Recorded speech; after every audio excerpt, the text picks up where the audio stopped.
Working in sales is like playing a game. There is winning and losing. There are rewards when you win, and you only have so many lives. But even though sales is like playing a game, it really doesn't feel that way, and this might be for a couple reasons. First of all, there is a gap of time that takes place between making the different moves and then actually receiving the rewards and the recognition when we do something good or actually win. And in between all of these wins, there's a lot of day-to-day tasks that need to get done. And a lot of these tasks aren't real fun most of the time. And so when you add those two together, what you end up with is a job that feels more like a lot of work than any type of game that's fun to play. But what if we could change that? What if there are a few small changes we could make that would make selling and working as a salesperson feel more like playing a game? If we could do that, not only would that make working more fun, but it would most likely boost the level of motivation and competitiveness for either ourselves or the sales team that we're managing. And there are really only 3 steps we need to take in order to turn selling into a game. And the first is to create a point system. Because if you look at any game or any sport, there are always points. And yes, in sales,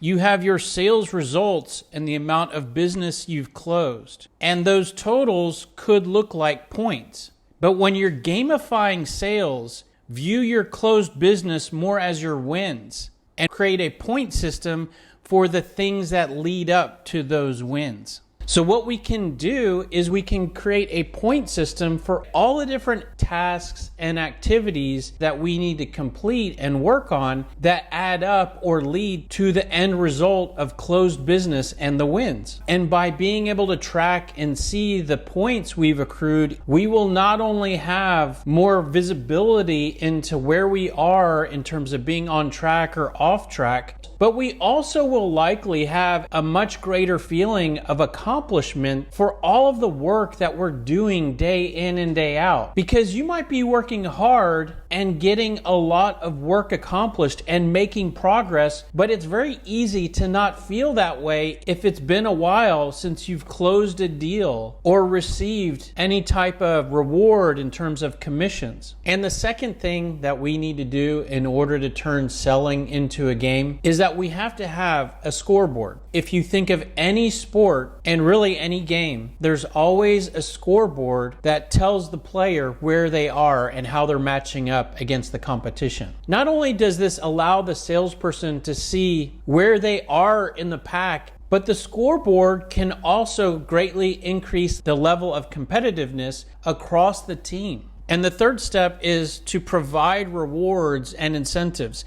And this is actually optional because just about every salesperson already has rewards in the form of commissions and money they make when they sell their product. But you could go one step further and create additional rewards that align with the points and that are being completed that lead up to the wins and the closed business and the larger rewards of commissions being made. For example, we could have weekly competitions and results and winners for the total amount of points for each week. And even if the reward is something small like a gift card to a restaurant, it can still greatly boost motivation because the salesperson can feel like they're playing a game, putting in the effort, completing the tasks, earning the points with the potential of winning something, even if it's as small as a gift card to a restaurant. Now, the key to implementing all of this is making it easy to capture and store all of these points that are being collected by the salesperson as these sales activities are being completed. And the place to do that is in the CRM that you're using to manage all of your contacts and sales activities. And just to show you how we've done this in the Sales Scripter CRM, if nothing else, to give you ideas that you can maybe implement in the CRM that you're using, what we've done is we've created a page that you can go to after you interact with your prospects. And for each interaction type, we've created a list of the most common things that can happen in that type of interaction. And for each potential thing that could happen, we've created actually 2 sets of points. We've created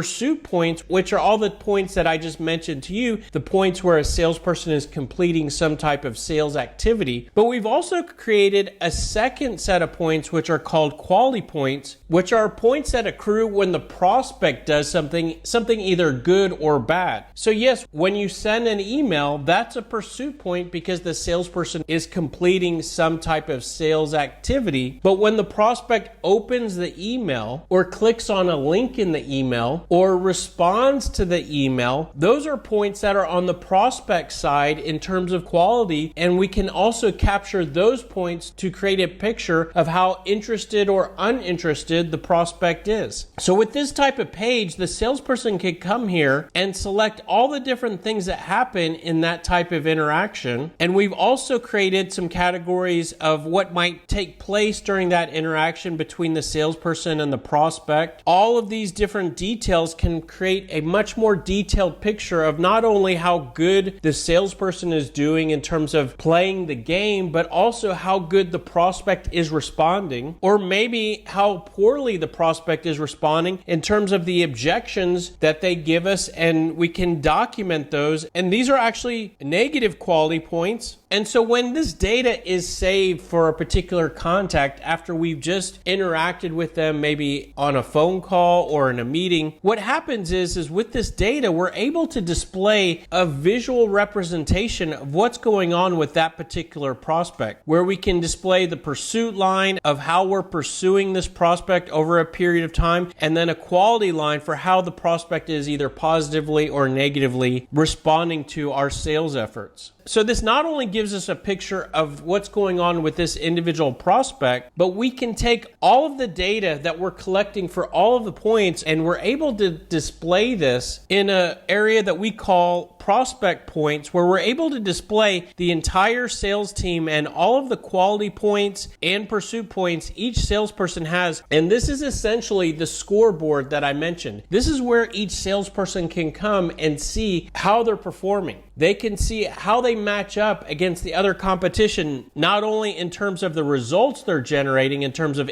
building interest and generating leads, but also how they're matching up in terms of the level of effort they're putting in day in and day out. Not only can this help to boost the level of competitiveness across the team, it might just tell a salesperson whether he or she is putting in the same level of effort as the rest of the team or the level of effort that they should be. By gamifying sales with this type of data, not only do you boost motivation and the level of competitiveness, but management also gets a crystal clear view as to what is going on across the sales team and how much effort each salesperson is putting in. And for the individual salesperson to be able to see this data as they're working and grinding out the sales activities day in and day out, it's this type of data that can boost motivation and create that feeling of accomplishment and help to keep a salesperson going and working hard in those moments where there's either been a lot of rejection, objections, and resistance, or maybe it's been a while since the salesperson has generated a lead or closed a deal. It's this type of data that can keep the wins in the sales for either yourself or the reps on your sales team. So hopefully that gives you some good ideas of how you could turn selling for either yourself or your sales team into a game and improve sales results. If you have questions or you want more information, the best place to go is salescripter.com. Thanks for being here. Hope this was helpful, and we look forward to seeing you on the next video. Have a great day. Take care. Bye.